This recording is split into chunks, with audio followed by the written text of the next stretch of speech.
Hello, everyone. Thank you very much for watching today. Today is Monday, April 11th. And first, let me make sure I am going live on Facebook today and checking that. And there I am. So, today, talking about communication and how important it is and how technology has changed, but also how more important today is finding out the best way to communicate with the people you are trying to communicate with. Does that make sense? So today, and I've talked about this topic before, but I think especially the people in our age, my age bracket, my age bracket, I'll say 50s, late 40s, technology, of course, has changed in how people communicate, from just phones and meetings. Basically, that was it. Phones and face to face. That was it. Now, and then it turned into voicemails. What was with voicemails? It was just your home answering machine, the answering machine, not voicemail, answering machine that was at home. It moved on to voicemails, then moved on to text messages, into social media, to direct messages, to now I have people communicate with me with voice text. Are you using that? Do you know what that is? You could record your voice and send it the message in a text, so you could just listen to it, and video text on there. So the thing that is most important, in my opinion, and when I coach agents, is that when you talk to people, you've got to either one, figure out what, either without asking, which way they like to communicate, because if you come at them at different ways, leaving voicemails, calling them on the phone, text messaging, sending them voice text, direct messages, social media posts, you'll find out how they like to communicate. Do you have those people? Are you one of those people that, example, me, I don't communicate well, and a lot of my agents know this, with voicemail. What I mean by that is, so many times throughout my busy day, I get people leaving me voicemail, and which is great technology-wise. In my iPhone, it'll try to transcribe what the people said. I will glance at it for less than a minute and call that person back, and I might say, "Hey, got your message, didn't listen to it, but how could I help you?" So, and sometimes I get agents that tell me, "Well, I explained in the voicemail that this, or this, you didn't really need to call me back." I'm bad with that sometimes, because I just want to help, and I don't want to spend the 2 minutes, 3 minutes to listen to a voicemail. I could help somebody. So that's an example. I tell agents, if you leave me a voicemail, if you really, really have to. If not, I'm going to call you back as soon as possible, or text message you back, or schedule a time. So the reason why I bring up that example is that if someone asks me how I like to communicate, I usually say this. I said, text me, say, "Hey, this is what I need to talk to you about when you have time." Try to give me an idea of how long the conversation might be. I just need a minute of your time, 2 minutes of your time, 10 minutes of your time. I want an hour of your time. And this is something as soon as possible, or this is something that we could schedule this week. I like to do that with people on a daily basis. Like, how quickly, when do you want me to call you back? How much time do you want? What's you want to discuss? And get to the point of, so I know and I'm prepared for it. The worst thing for me, and to communicate with people, is call me back. What is it regarding? Is it important? Is it, all of that. So the point I'm getting at is that I know this is happening out there with agents and their clients, their prospects, the people that they communicate with, don't feel that they're connecting well with their agent or future agent, because they're not communicating the way they want to communicate with, because they're maybe forcing them to communicate the only way you want to communicate and connect with. So you got to ask, you got to be aware of what they like today. And the technology, and is you have to be aware of future things.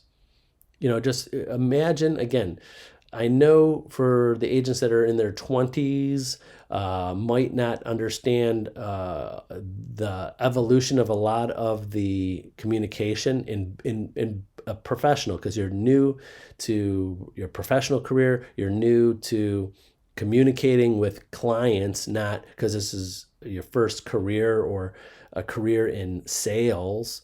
So, but the agents that have had other life experiences sometimes might, I wouldn't say advantage, but have the experience of having the different ways of communicating. And the point I'm getting is that everybody's got to watch for the new ways, because all the things that I just mentioned weren't around 15 years ago, 20 years ago. We never even thought about the ways that we're connecting and communicating with people. Who knows what the way we're going to be doing it 15 years from now or 20 years from now. Example, and again, I'll use this example. I have agents and people that like to communicate with direct message on Facebook and not text. I have people that send me messages on WhatsApp. That is a text messaging app, not text message, but it's a messaging app, and they just like to use that. So I have all of these things open on my phone so I could get these notifications from different things. So I see these messages. So just a few years ago, I never thought there's going to be no one that just likes to send messages on Facebook. Why would you send messages on Facebook, direct message, when you could just text me or call me or send an email? I have people sending me attachments and things that they just, for some reason, they enjoy that, or for whatever technology purposes, they use that as a form of communication. So you got to keep all lines of communication open in sales from all different angles, just so you make sure you're covering all your bases and how people want to send you messages and communicate with you, because that's most comfortable with them. So I know it gets overwhelming sometimes, because there's different things you have to be watching for and have open and be available and have notifications of that. But if you want to make sure you're well rounded in communication and at least connecting with people, and of course, to the agents out there, and I coach agents a lot on videos and scripts and things to say. The bottom line is just be you. You can't really do anything wrong. I mean, it takes a while to get used to sending videos and doing videos, or sending voice recordings, text messages. You get nervous but you just got to keep practicing and practicing and practicing, and then you get more comfortable with it. And then it shows you. The whole personality is you. You don't want to sound scripted. You don't want to sound like you're being not genuine.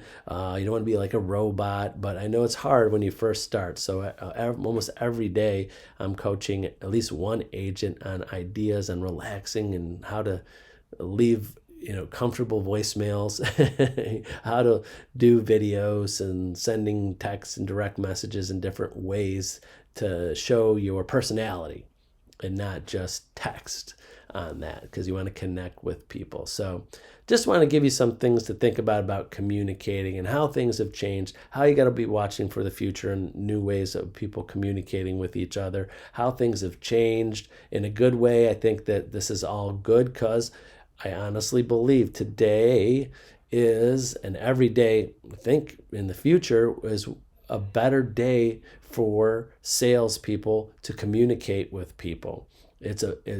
We are super salespeople today compared to where we were 20 years ago. The way we could stay in front of people, be top of mind, communicate and with information back and forth, compared to where we were 20 years ago. It's so much, I won't kind of use the word easier, because there's so many different avenues, but you still have to do it. So it doesn't make it easier, but you have the technology, the tools and things that make you super salespeople. And I'll say one more thing and go off tangent, is just with social media. I'm telling all anybody, and if you have kids, tell them this: if you ever want to be a salesperson in anything, in the future, stay up on your social media, stay connected with your sphere. I remember getting into real estate 30 years ago, and I had to revitalize my sphere of people because I wasn't in contact with them. I didn't know what they were doing and had to call everybody and mail things to people and reintroduce myself to people I knew from my past, even though I was in my 20s. Today, you could stay connected with people on your social media and other technology-wise for your whole life. So you don't have to reintroduce yourself. They're already in your sphere. They're already been watching you since you were a kid. And now you're in your 20s or 30s and into a salesperson job, and they're already in your lives. You don't have to reintroduce yourself to them. So I honestly believe, and I went off tangent there a little bit about communication, is that there's agents right now that are doing better than they thought they would because they didn't realize how connected they were with their sphere of influence without even being in real estate yet. Does that make sense? So think about that, about yourself. If you have children or any friends or family or anybody that's coming up in high school, college, whatever, and you think that they're going to go into sales someday, start thinking about it now. Stay connected with your people, your sphere, and then you'll have a jump start. You'll be light years ahead of all those other people that are getting into sales or getting into real estate and now have to create a database and create a sphere, reintroduce themselves, start from square one on that. So that's why I think a lot of new agents today are doing a lot better, faster today than they did 20 years ago because of this. 20 years ago, 30 years ago, there's very rarely people.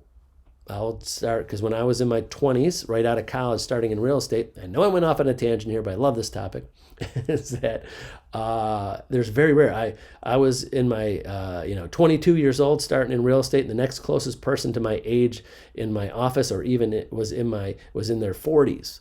There was a big gap there. There wasn't too many people in their 20s right out of college getting into a 100% commission, all commission job. None of my friends, no one I knew wanted to get into it. Now I see more younger people getting into real estate, and now their friends and more people are getting into it because I think they have that sales and sphere and keeping in touch with people, and they kind of unconsciously know I have this sphere of people I could connect with, and I want to get into real estate and get into sales because I have all these people that I know and I've been connected with. When 30 years ago, we didn't know if any of our friends or people we knew what they were doing unless we talked to them.